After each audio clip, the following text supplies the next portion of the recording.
Bonjour à tous, aujourd'hui on va s'intéresser à une théorie, disons, assez fascinante sur les anciennes pierres de Bretagne.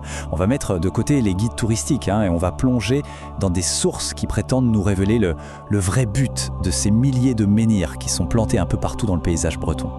Bon, eh bien ça donne le ton, n'est-ce pas?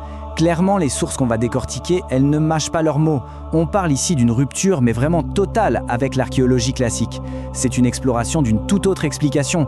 Une explication que oui, certains pourraient qualifier de conspirationniste, sur l'origine et la fonction de ces pierres. Alors, c'est parti. Plongeons dans le vif du sujet.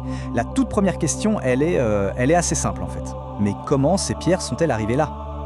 La région de Carnac, tout le monde la connaît pour ses alignements. C'est un vrai mystère physique, un truc qui défie toutes les explications un peu trop simples. Plus de 3000, vous vous rendez compte? C'est le nombre de pierres juste pour les alignements de Carnac. On parle de blocs qui pèsent parfois des tonnes et des tonnes, dressés il y a des milliers d'années. L'échelle de la chose, c'est juste colossal. Et c'est bien de là que partent toutes les questions. Alors, à quoi servait-elle? Bon, d'un côté, on a la version officielle. Vous savez, des tombeaux, des calendriers solaires, des lieux de culte, classique. Mais de l'autre, la théorie qu'on explore aujourd'hui, elle est radicalement différente. Elle affirme que ce sont les restes d'une technologie, une technologie bien plus avancée. Et voilà, on arrive au cœur de la thèse de ces sources. L'idée, c'est que ces pierres ne sont pas du tout primitives. Au contraire, ce seraient les vestiges d'une civilisation perdue, hyper avancée, celle des survivants de l'Atlantide. Rien que ça. Alors, regardons la chronologie proposée. Tout aurait commencé, attention, vers 9600 avant notre ère. Un énorme cataclysme détruit l'Atlantide. Ensuite, les survivants, ils auraient construit ce fameux réseau énergétique autour de 4500 avant notre ère. Et aujourd'hui, ce réseau serait juste en sommeil, en attente d'être réactivé. Mais alors, comment ça marcherait ce réseau? La clé, d'après ces théories, c'est un concept scientifique bien réel, la piézoélectricité. En gros, les menhirs sont en granit, et le granit, c'est bourré de quartz. L'idée, c'est que sous la pression des courants de la Terre, les courants telluriques, ces pierres agiraient comme des antennes géantes, capables de générer un champ électromagnétique. Mais attention, parce que la théorie va encore plus loin, beaucoup plus loin. Ça ne se limite pas à la Bretagne, non. Ce qui est postulé, c'est que les alignements de Carnac ne sont qu'une pièce d'un puzzle, un réseau mondial connecté à d'autres sites mégalithiques, que ce soit au Pérou, en Égypte, ce qui suggère, bien sûr, une civilisation planétaire unifiée.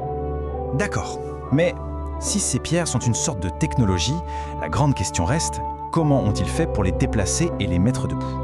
Eh bien, la source avance une réponse assez surprenante. Une réponse qui repose sur une science oubliée, la science du son. Le concept clé ici, c'est la lévitation acoustique. Et attention, ce n'est pas de la science-fiction, c'est un phénomène bien réel.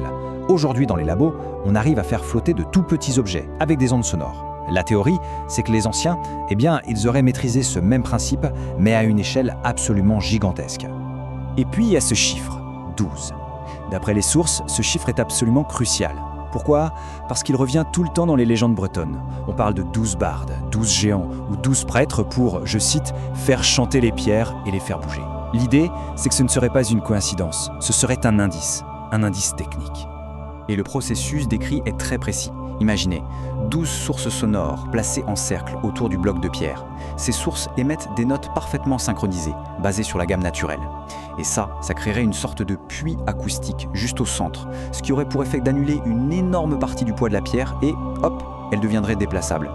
Alors pour appuyer tout ça, la source cite une histoire assez folle, une expérience secrète qui se serait déroulée à Carnac dans les années 70. Apparemment, un groupe de chercheurs aurait réussi à faire léviter un bloc de 8 tonnes. Oui, 8 tonnes. Mais l'expérience aurait été brutalement stoppée et toutes les preuves, elles auraient été confisquées, disparues.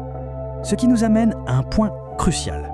Si une telle technologie a existé, la question est évidente. Pourquoi est-ce qu'on n'en sait rien aujourd'hui ?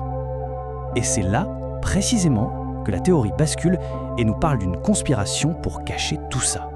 Oui, pourquoi cacher une telle connaissance? C'est la grande question. Si on pouvait déplacer des blocs de plusieurs tonnes juste avec du son, pourquoi est-ce que l'humanité aurait oublié un truc pareil?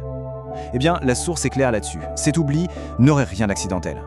Et qui seraient les coupables alors? D'après la source, la liste est précise. On y trouve l'État français, l'UNESCO qui gère le site et même des intérêts financiers bien plus larges comme BlackRock ou les géants du pétrole. La motivation de tout ce beau monde? Protéger leur monopole sur l'énergie et surtout maintenir le récit officiel de notre histoire. Et ça résume parfaitement l'enjeu, en fait. D'un côté, on a le récit qu'on nous raconte tous les jours. Un progrès humain bien linéaire, où nous, aujourd'hui, on est le summum de la civilisation.